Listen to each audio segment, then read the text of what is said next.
പാർട്ടിയുടെ ജില്ലാ സെക്രട്ടറി നൗഷാദ് സാഹിബിനെ ആദരപൂർവ്വം ക്ഷണിച്ചുകൊണ്ട് ഞാൻ അവസാനിപ്പിക്കുന്നു. JSTPA. അസ്സലാമു അലൈക്കും. വേദിയിലിരിക്കുന്ന യോഗാധ്യക്ഷൻ, പാർട്ടിയുടെ കരുത്തനായ കൂത്തുപറമ്പ് മണ്ഡലം പ്രസിഡന്റ് ഹാറൂൺ സാഹിബ്,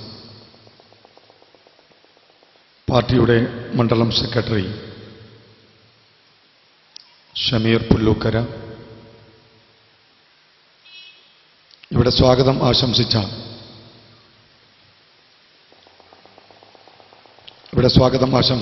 സാജിദ്, ഈ പൊതുയോഗത്തെ അഭിസംബോധന ചെയ്തുകൊണ്ട് ഇവിടെ സംസാരിക്കുന്ന വയനാട് ജില്ലാ സെക്രട്ടേറിയറ്റ് അംഗം നാസർ വയനാട്, പാറാട്ട് പ്രദേശത്തെ നല്ലവരായ ജനാധിപത്യ മതേതര വിശ്വാസികളെ, സോഷ്യൽ ഡെമോക്രാറ്റിക് പാർട്ടി ഓഫ് ഇന്ത്യയുടെ കരുത്തരായ കർമ്മധീരരായ കേഡർമാരെ, പ്രവർത്തകന്മാരെ, അനുഭാവികളെ, ഈ പൊതുയോഗം ഇവിടെ വീക്ഷിക്കാനെത്തിയ ഇതര രാഷ്ട്രീയ ആദർശങ്ങളിൽ വിശ്വസിക്കുന്ന സഹോദരങ്ങളെ, സുഹൃത്തുക്കളെ, ഇതുപോലുള്ള ഒരു പൊതുയോഗം പാറാട്ടങ്ങാടിയിൽ സംഘടിപ്പിക്കാനുള്ള കാരണങ്ങൾ പാർട്ടിയുടെ മണ്ഡലം പ്രസിഡന്റ് ഹാറൂൺ സാഹിബ് ഇവിടെ വിശദീകരിച്ചു. ഏതെങ്കിലും ഒരു പ്രസ്ഥാനത്തെ വിമർശിക്കാനല്ല ഞങ്ങളെ സംബന്ധിച്ചിടത്തോളം ഞങ്ങൾ പൊതുയോഗങ്ങൾ സംഘടിപ്പിക്കാറുള്ളത്. ഞങ്ങൾക്ക് പറയാനുള്ളത് കൃത്യമായി വസ്തുനിഷ്ഠമായി ജനങ്ങൾക്ക് മുന്നിൽ അവതരിപ്പിക്കേണ്ട ഒരു ബാധ്യത ജനങ്ങൾക്ക് വേണ്ടി പ്രവർത്തിക്കുന്ന ഒരു പ്രസ്ഥാനമെന്ന നിലയിൽ ഞങ്ങൾക്കുണ്ട്. ഇവിടെ ഈ പാറാട്ടങ്ങാടിയിൽ മുസ്ലിം ലീഗ് പൊതുയോഗം നടത്തുന്നു. ഈ പൊതുയോഗം ശ്രദ്ധിക്കുന്ന ആളുകൾ വളരെ കൃത്യമായി മനസ്സിലാക്കണം. മുസ്ലിം ലീഗ് ഇവിടെ പൊതുയോഗം നടത്തി social Democratic Party of India എന്ന രാഷ്ട്രീയ പ്രസ്ഥാനത്തിനെതിരെ കുറേ ആരോപണങ്ങൾ, കുറേ സമയം അവർ അതിനുവേണ്ടി ചെലവഴിച്ചു. പൊതുയോഗം അവസാനിപ്പിക്കുന്നു. അതുപോലെ തന്നെ CPM-ഉം SDPIക്കെതിരെ പൊതുയോഗങ്ങൾ സംഘടിപ്പിക്കുന്നു.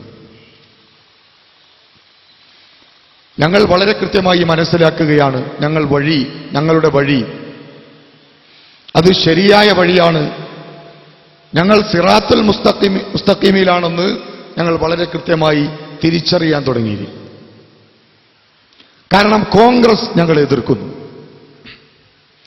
CPM ഞങ്ങളെ എതിർക്കുന്നു, ഭാരതീയ ജനതാ പാർട്ടി ഞങ്ങളെ എതിർക്കുന്നു. മുസ്ലിം ലീഗ് ഉള്ള പ്രദേശങ്ങളിലൊക്കെ ഇന്ത്യ യൂണിയൻ മുസ്ലിം ലീഗും ഞങ്ങളെ എതിർക്കുന്നു. എന്തുകൊണ്ടാണ് ഇവരൊക്കെ ഞങ്ങളെ ടാർഗറ്റ് ചെയ്യുന്നത്?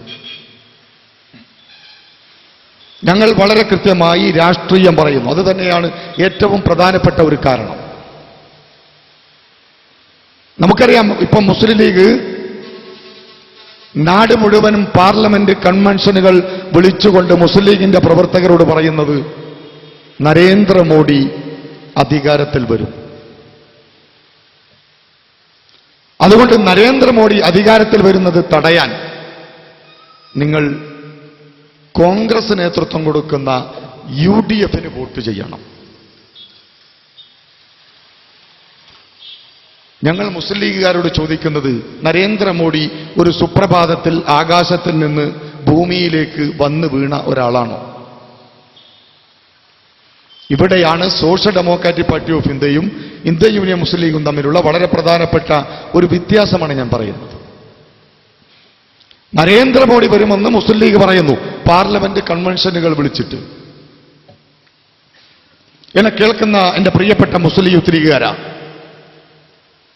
ഇത് നിങ്ങൾ അന്ന് ആലോചിക്കണമായിരുന്നു. ശിഹാബ് തങ്ങൾ അനുസ്മരണ സമ്മേളനം നടക്കുമ്പോ വേദിയിൽ നമ്മുടെ മൗലാന ശ്രീധരൻ പിള്ള ഉണ്ടാവും. തിരുവനന്തപുരത്ത് മുസ്ലിം ലീഗിന്റെ സമൂഹ നോമ്പുതുറ സംഘടിപ്പിക്കുമ്പോ ഓ രാജഗോപാൽ എന്ന RSSകാരൻ ഭീകരവാദിയുടെ അണ്ണാക്കിലേക്ക് കുറെ ഇറച്ചിയും പത്രിയും തള്ളിക്കൊടുത്തിട്ടില്ലെങ്കിൽ ഉറക്ക് വരാത്ത ആളുകളാണ് മുസ്ലിം ലീഗ്. കണ്ണൂരിൽ എല്ലാ വർഷവും റഹ്മത്തുള്ള കാസിമി മുത്തേടത്തിന്റെ റമദാൻ പ്രഭാഷണം നടക്കാറുണ്ട്. റഹ്മത്തുള്ള കാസിമി മുത്തേടത്തിന്റെ റമദാൻ പ്രഭാഷണം നടക്കുമ്പോൾ ഈ കഴിഞ്ഞ റമദാനിൽ വരെ മൗലാന ശ്രീധരൻ പിള്ള വേദിയിലുണ്ടായിരുന്നു. ഇവരാണിപ്പോ പറയുന്നത് നരേന്ദ്രമോദി അധികാരത്തിൽ വരും. ഞാൻ ചോദിക്കട്ടെ, ഇനി നരേന്ദ്രമോദി അധികാരത്തിൽ വരുമ്പോൾ നിങ്ങൾക്ക് എന്താണ് ഈ രാജ്യത്ത് ചെയ്യാൻ കഴിയുന്നത്? ഒരു അഹമ്മദ് സാഹിബിനും ET മുഹമ്മദ് ബഷീറിനും പാർലമെന്റിൽ എന്തു ചെയ്യാൻ കഴിയും നരേന്ദ്രമോദിക്കെതിരെ? ഇവിടെയാണ് social Democratic Party of India പറയുന്ന വളരെ കൃത്യമായ രാഷ്ട്രീയം.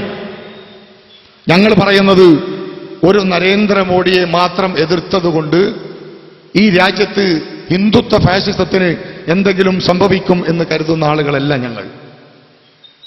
നരേന്ദ്രമോദിയല്ല പ്രശ്നം. ഒരു നരേന്ദ്രമോദി പോയാൽ 100 നരേന്ദ്രമോദി RSSനകത്ത് ബാക്കിയുണ്ട്. ഞങ്ങൾ പറയുന്നത് RSS എന്ന് പറയുന്നത് അത് ഈ രാജ്യത്തിന്റെ എല്ലാ പുരോഗതിക്കും തടസ്സം നിൽക്കുന്ന ഒന്നാണ് RSS, അല്ലെങ്കിൽ ഹിന്ദുത്വ ഫാഷിസം. ഇത് തിരിച്ചറിഞ്ഞ ഒരു രാഷ്ട്രീയ പ്രസ്ഥാനമാണ് Social Democratic Party of India. Social Democratic Party of ഇന്ത്യയെ ടാർഗറ്റ് ചെയ്യാനുള്ള, ഭരണകൂടം ടാർഗറ്റ് ചെയ്യാനുള്ള ഏറ്റവും പ്രധാനപ്പെട്ട കാരണങ്ങളിലൊന്ന് ലീഗുകാര Social Democratic Party of India RSSനെ എതിർക്കുന്നു. Social Democratic Party of India Hindutva ഫാഷിസത്തെ എതിർക്കുന്നു. Social Democratic Party of India Sangh പരിവാറിന്റെ ഹിന്ദുത്വ അജണ്ടകളെ തുറന്നു കാട്ടുന്നു. അതാണ് സോഷ്യൽ ഡെമോക്രാറ്റിക് പാർട്ടി ഓഫ് ഇന്ത്യയെ ടാർഗറ്റ് ചെയ്യാനുള്ള ഏറ്റവും പ്രധാനപ്പെട്ട കാരണങ്ങളൊന്ന്.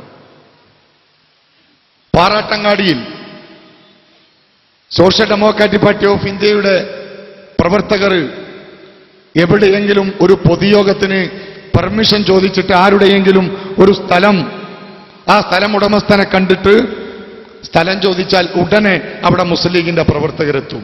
നിങ്ങൾ RSSന് കൊടുത്തോ, നിങ്ങൾ SDPIക്ക് കൊടുക്കാൻ പാടില്ല. നിങ്ങൾ CPMന് വേണ്ടി, CPMന് വേണമെങ്കിൽ നിങ്ങൾ പൊതുയോഗം നടത്താൻ പാറാട്ടങ്ങാടിയിലെ ഏതെങ്കിലും ഒരു കടവരാന്ത നിങ്ങൾ കൊടുത്തോ, പക്ഷേ സോഷ്യൽ ഡെമോക്രാറ്റിക് പാർട്ടി ഓഫ് ഇന്ത്യക്ക് കൊടുക്കാൻ പാടില്ല. നിങ്ങൾ മറ്റ് ഏത് പാർട്ടിക്ക് വേണമെങ്കിലും കൊടുത്തോളൂ, പക്ഷേ SDPIക്ക് കൊടുക്കാൻ പാടില്ല. ഞാൻ ചോദിക്കട്ടെ മുസ്ലിം ലീഗുകാരെ, എന്തിനാണ് നിങ്ങൾ ഈ ശബ്ദത്തെ പോലും, ഒരു പൊതുയോഗം നടത്തിയാൽ പരമാവധി ഞങ്ങൾ ചെയ്യുന്നത്, ഞങ്ങൾക്ക് പറയാനുള്ളത് പറയും ജനങ്ങളോട്. നിങ്ങൾ എന്തിനാണ് ഞങ്ങളുടെ ശബ്ദത്തെ ഇത്രമാത്രം ഭയപ്പെടുന്നത് പാറാട്ടങ്ങാടിയിൽ? കാരണമുണ്ട്. മുസ്ലിം ലീഗ് തിരിച്ചറിയുന്നു, കാലിനടിയിലെ മണ്ണ് ഒലിച്ചു പോകുന്നു എന്ന് ഇന്ത്യൻ യൂണിയൻ മുസ്ലിം ലീഗ് തിരിച്ചറിയാൻ തുടങ്ങിയിരിക്കുന്നു. നിങ്ങളറിയില്ലേ, മലപ്പുറം ജില്ലയിൽ social Democratic Party of India ഒരു ഹർത്താൽ നടത്തി. ഒരുപക്ഷേ 1992 ഡിസംബർ 7 ശേഷം മലപ്പുറം ജില്ല കണ്ട ഏറ്റവും വലിയ ഒരു ഹർത്താൽ. 2000-ഓളം വള്ളങ്ങൾ കടലിൽ ഇറങ്ങിയില്ല. പോലീസ് സഹകരിച്ചു, വിദ്യാർത്ഥികൾ സഹകരിച്ചു, കുടുംബങ്ങൾ സഹകരിച്ചു, ആളുകൾ സഹകരിച്ചു, കച്ചവടക്കാർ സഹകരിച്ചു. മലപ്പുറം ജില്ല ഹർത്താൽ, SDPI നടത്തിയ ഹർത്താൽ വമ്പിച്ച വിജയം. മുസ്ലിം ലീഗിന്റെ അഡ്വക്കേറ്റ് KN ഖാദർ ചാനൽ ചർച്ചകളിൽ പറഞ്ഞു, മലപ്പുറം ജില്ല വിഭജിക്കണം, മലപ്പുറം ജില്ല വിഭജിക്കണം. പക്ഷേ അതാര് പറയണ്ട? Social Democratic Party of India പറയണ്ട. എന്നെ കേൾക്കുന്ന ഇന്ത്യൻ യൂണിയൻ മുസ്ലിം ലീഗുകാരാ, മലപ്പുറം ജില്ല വിഭജിക്കണമെന്ന് പറഞ്ഞ് social Democratic Party of India hartal നടത്തിയപ്പോൾ ആ ഹർത്താൽ വിജയിക്കാൻ ഒരു കാരണമുണ്ട്. എന്താണെന്നറിയോ നിങ്ങൾ? മലപ്പുറം ജില്ലയെ കുറിച്ചുള്ള യഥാർത്ഥ വസ്തുത മലപ്പുറം ജില്ലയുടെ ഗ്രാമങ്ങളിലും നഗരങ്ങളിലും എത്തി. മലപ്പുറം ജില്ലയിലെ വീടുകളിലെ ഓരോ അടുക്കളകളിലും എന്താണ് മലപ്പുറം ജില്ല അനുഭവിക്കുന്ന പ്രശ്നങ്ങളെന്ന് മനസ്സിലാക്കി. കണക്കുകളുമായിട്ടാണ് Social Democratic Party of India മലപ്പുറത്തെ ഗ്രാമാന്തരങ്ങളിൽ ഇറങ്ങിയത്. കോട്ടയം ജില്ലയിൽ എത്ര സ്കൂളുകളുണ്ട്? മലപ്പുറം ജില്ലയിൽ എത്ര സ്കൂളുകളുണ്ട്? മാണിയുടെയും ഉമ്മൻചാണ്ടിയുടെയും ജില്ലയായ കോട്ടയം ജില്ലയിൽ എത്ര എഞ്ചിനീയറിംഗ് കോളേജുകളുണ്ട്? മലപ്പുറം ജില്ലയിൽ എത്ര എഞ്ചിനീയറിംഗ് കോളേജുകളുണ്ട്? കോട്ടയം ജില്ലയിൽ എത്ര വ്യവസായശാലകളുണ്ട്? മലപ്പുറം ജില്ലയിൽ എത്ര വ്യവസായശാലകളുണ്ട്? കോട്ടയം ജില്ലയിലെ ജനസംഖ്യ എത്രയാ? മലപ്പുറം ജില്ലയിലെ ജനസംഖ്യ എത്രയാണ്? കോട്ടയം ജില്ലയിൽ എത്ര KSRTC ബസ്സുകൾ ഓടുന്നുണ്ട്? മലപ്പുറം ജില്ലയിൽ എത്ര ബസ്സുകൾ ഓടുന്നുണ്ട്? കോട്ടയം ജില്ലയിലും ആലപ്പുഴ ജില്ലയിലുമൊക്കെ എത്ര മെഡിക്കൽ കോളേജുകളുണ്ട്? സർക്കാർ മെഡിക്കൽ കോളേജുകൾ. മലപ്പുറം ജില്ലയിൽ എത്ര മെഡിക്കൽ കോളേജുകളുണ്ട്? +2 നമുക്കറിയാം, ഏറ്റവും ലളിതമായ ഒരു കണക്കാണ്. കോട്ടയം ജില്ലയിൽ തിരുവിതാംകൂർ ഉൾപ്പെടുന്ന തെക്കൻ ജില്ലകളിൽ +2 എത്ര സീറ്റ് അധികമുണ്ട്? മലപ്പുറം ജില്ലയിലെത്തുമ്പോ അതെത്ര കുറവുണ്ട്?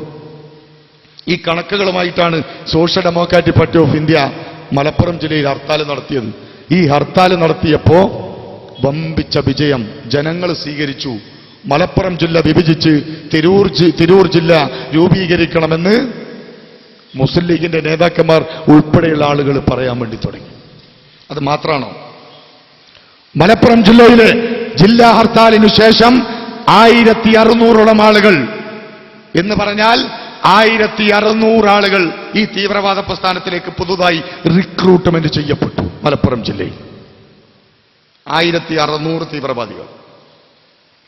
അതിൽ CPM-ൽ നിന്നുള്ള ആളുകളുണ്ട്, മുസ്ലിം ലീഗ് പ്രവർത്തകന്മാരുണ്ട്, കോൺഗ്രസ് പ്രവർത്തകന്മാരുണ്ട്, ഒരു രാഷ്ട്രീയ പാർട്ടിയിലും പ്രവർത്തിക്കാത്ത നിഷ്പക്ഷമതികളായ ആളുകളുണ്ട്. ഇവരൊക്കെ ഈ നക്ഷത്രാങ്കിത രക്തഹരിത പതാകയ്ക്ക് കീഴിൽ മലപ്പുറം ജില്ലയിൽ അണിനിരുന്നു. ഞങ്ങൾ മുസ്ലിം ലീഗ് ഭരിച്ച കാലയളവും മുസ്ലിം ലീഗിന്റെ മന്ത്രിമാരും അല്ലെങ്കിൽ മുസ്ലിം ലീഗും മലപ്പുറം ജില്ലയ്ക്ക് ചെയ്ത നേട്ടങ്ങളും ഞങ്ങൾ എടുത്ത് ജനങ്ങൾക്ക് മുന്നിൽ അവതരിപ്പിച്ചു. ആളുകൾക്ക് പെട്ടെന്ന് മനസ്സിലായി. ഇത് പല പ്രദേശങ്ങളിലും ഉണ്ടായിക്കൊണ്ടിരിക്കുന്നു. കോട്ടയം ജില്ലയിൽ ഏതാനും ദിവസങ്ങൾക്ക് മുമ്പ് കോട്ടയം ജില്ലയിൽ കുമ്മനം എന്ന് പറയുന്ന ഒരു പ്രദേശത്ത് മാത്രം 100-ലധികം ആളുകൾ സോഷ്യൽ ഡെമോക്രാറ്റിക് പാർട്ടി ഓഫ് ഇന്ത്യയുടെ കൊടി പിടിക്കാൻ തയ്യാറായി. ആളുകൾ ഈ പ്രസ്ഥാനത്തെ സ്വീകരിച്ചുകൊണ്ടിരിക്കുന്നു. അതാണ് മുസ്ലിം ലീഗ് ഭയപ്പെടുന്നത്. നമുക്കറിയാം, പാറാട്ട് ഒരു സ്ഫോടനമുണ്ടായി. പാറാട്ട് സ്ഫോടനം 7ഓളം ചെറുപ്പക്കാർക്ക് പരിക്ക് പറ്റി. പിറ്റേന്ന് നേരം വെളുത്തപ്പോ മുസ്ലിം ലീഗിന്റെ നേതാക്കന്മാർ പത്രസമ്മേളനം വിളിച്ചിട്ട് പറയുന്നു, ഇതിന്റെ പിന്നിൽ STPI ആണെന്ന്. മുസ്ലിം ലീഗുകാരാ, നിങ്ങളോട് ബോംബുണ്ടാക്കണ്ട എന്നൊന്നും ഞങ്ങൾ പറയുന്നില്ല. ആവശ്യം വരുമ്പോൾ ചിലപ്പോൾ ബോംബൊക്കെ ഉണ്ടാക്കിപ്പോവും.